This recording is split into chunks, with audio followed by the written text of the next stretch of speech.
Бүгінгі біздің тақырып тема ғарышкер болғым келеді. Бүгінгі сабақта тақырыпқа байланысты жаңа сөздер үйренеміз. Научимся новым словам по теме. Өз арманың немесе қалауың туралы сөйлесесің. Научимся говорить на тему желаний на казахском языке. То есть будем образовывать предложение в желательном наклонении. Жаңа сөздер. Ғарышкер, космонавт, ғарыш, космос, ғарыш кеме, космический корабль, ғарышайлақ, космодром, алыс, далеко, далекий, жақын, близко, близкий.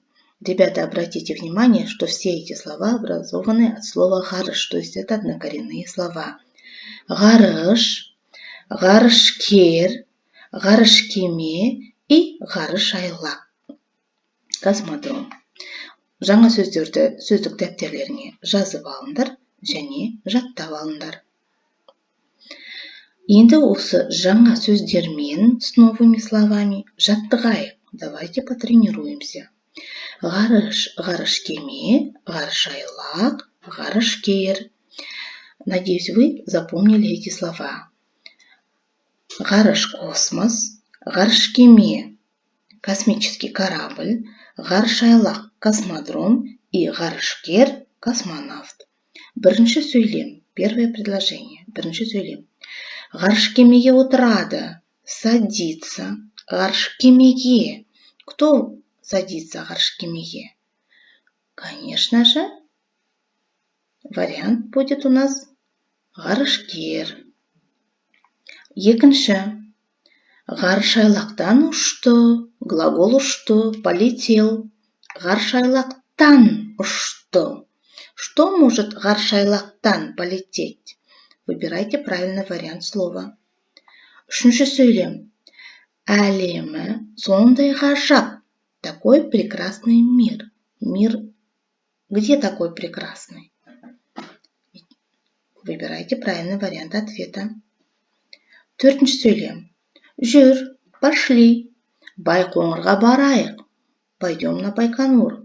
Онда әлемге танымал. Ребята, слово танымал известный. На весь мир әлемге танымал. Есть. Что есть там, на Байконуре? Выбираем правильный вариант слова. Енді осыны дәптерлеріне дұрыстап жазып аламыз. Выполняем это задание в рабочих тетрадях. Есте сақта, запомните, қалаурай. Ребята, мы говорили, что сейчас на этом уроке мы с вами пройдем, что такое қалаурай. Қалаурай – это на русском языке желательное наклонение. То есть, если мы на русском языке хотим сказать, что я что-то хочу, то вот посмотрите, в казахском языке это образуется с суффиксами и вспомогательным глаголом. Давайте посмотрим, какие суффиксы образуют желательное наклонение. Это суффиксы «г» – твердая форма, «г» – мягкая форма, «к» – твердая форма, «к» – мягкая форма. И обязательным здесь является вспомогательный глагол «келеді». Обратите внимание, что если слово заканчивается на гласную дауысты дыбыс, то прибавляется ряд «г» или «г» мягкой формы. Да? Если слово заканчивается на согласную, особенно на глухую согласную, дауыссыз, қатаң дауыссыз, то прибавляется ряд «х» или «к». Соответственно, по закону сингармонизма к твердым словам прибавляется твердый ряд, к мягким словам прибавляется мягкий ряд. Мысалы, менің балмұздақ жегім келеді. Балмұздақ, вот смотрите, корень слова жегім келеді. Значит, прибавили мы с вами суффикс г, так как у нас слово мягкое, и слово заканчивается на гласную. Видите? Гласное. Жегім келеді. После суффикса у нас обязательно идет окончание притяжательной формы. Тәуелдік, жалғау. Окончание в данном случае «м». Почему? Потому что мы говорим желание в первом лице. Менің балмұздақ жегім келеді. Обратите внимание, так как это окончание притяжательной формы, у употребляется местоимение менің. Второе лицо сенің балмұздақ жегің келеді. Оның балмұздақ жегісі келеді. Форма образования қалау-рай. Желательное наклонение. И еще, ребята, все глаголы у нас образуются от начальной формы. Да? Инфинитив. Ұшу, аралау, бақлау, жазу, суретке түсу. Все эти глаголы стоят в начальной форме. Инфинитив. Тұйық, етістік. Начальная форма глагола. Тұйық, етістік.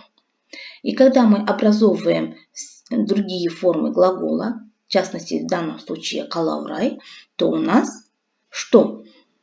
Суффикс начальной формы выпадает. Видите? И непосредственно к корню у нас прибавляются суффиксы желательного наклонения. Хорошо, ребята. Если все понятно, түсінікті болса, дәптерлеріңе жазып алыңдар. Тыңдайық, давайте послушаем. И в этом же тексте, осы мәтінде, біз сендермен қалау-райды кездесеміз. Нам встретиться, кездесеміз. Қалау-рай. Диалог. Бақыт. Қуаныш Айсана. Өскенде кім болғыларың келеді? Обратите внимание. Кім болғыларың келеді? Бол корень слова г, суффикс желательного наклонения. Қалау-рай. Ларың – это окончание множественного лица, множественное число второго лица. Келеді вспомогательный глагол. Айсана. Мен өскенде ғарышкер болғым келеді. Найдите, пожалуйста, ребята, желательное наклонение. Конечно, болғым келеді. Өскенде, когда вырасту. Когда вырасту, хочу стать космонавтом. Алыс, жақын ғаламшарларды ғарыш кемемен аралағым келеді. Алыс, далекие, жақын, близкие ғаламшарларды. Ребята, посмотрите, тоже однокоренное слово к слову ғалам. Ғаламшар, планеты. Хочу исследовать близкие и далекие планеты. Аралағым келеді. Хочу исследовать. Қуаныш. Ал мен астроном болғым келеді. Болғым келеді. Хочу стать. Кто хочет стать астрономом? Қуаныш болғысы келеді. Жұлдыздар әлемін терең білгім келеді. Терең, ребята, это глубоко. Хочу изучить. Білгім келеді. Бақыт. Я армандарын орындалсын. Ребята, выражение армандарың орындалсын, да пусть исполнится ваши желания. Орындау, выполнять. Мен де өскенде ғарышкер болғым келеді. Болғым келеді, желательное наклонение. Үнемі түсімде, түс, сон, түсімде, васыне, ғарыш айлағанан кемемен ғарышқа ұшып бара жатамын. Бара жатамын. То есть ұшып бара жатамын, сложный глагол. Лечу, да, переводится. Лечу на ғарыш айлағынан, на кеме, на корабле. Куда я лечу? В космос, говорит, кто у нас? Бақыт. Ребята, обратите внимание, қараңдар, как образуется желательное наклонение. И смотрите, мен, Айсана говорит, мен өскенде ғарышкер болғым келеді. Мен, видите местоимение? Это местоимение мен употребляется в разговорной речи. А в письменной, я вам говорила, что употребляется местоимение желательного, да? Менің. По грамматике в письменной, правильно в письменной речи употребляется менің. В устной можно употреблять мен. Арғарай, дальше.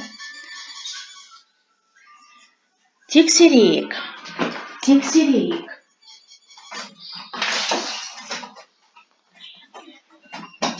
Балалар өскенде кім болуды армандайды?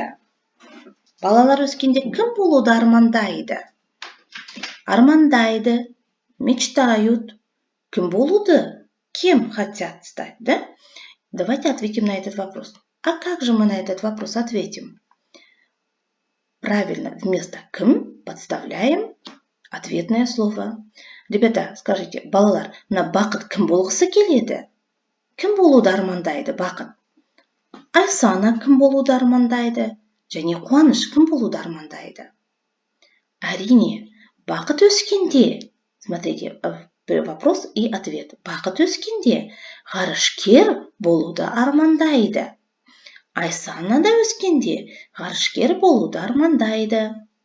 И қуаныш өскенде астроном болуды армандайды. Какой вопрос, такой же и ответ. Жаттығайық. Давайте потренируемся. Берілген сөздермен сөз тіркесін жаса. Және сөйлем құра. Сөз тіркесі словосочетание. Ғарыш денесі, ғарыш әлемі. Алыс жер, жақын жер, ғажайып жер. С остальными словами сами составите сөз тіркесін, словосочетание. Ал енді ғарыш денесі, словосочетание. Давайте составим предложение. Ғарыш денесін телескоппен көргім келеді. Мы объединили две темы. Составили словосочетание, предложение и использовали желательное наклонение. Көргім келеді. Келесі, мысалы, ғарыш әлемі. Ғарыш әлемі өте әдемі. Вот мы составили с вами два предложения. Составьте еще два предложения самостоятельно. Жаттығайық. Давайте теперь жаттығайық, потренируемся с образованием қалау рай желательного наклонения. Қараңдаршы, посмотрите.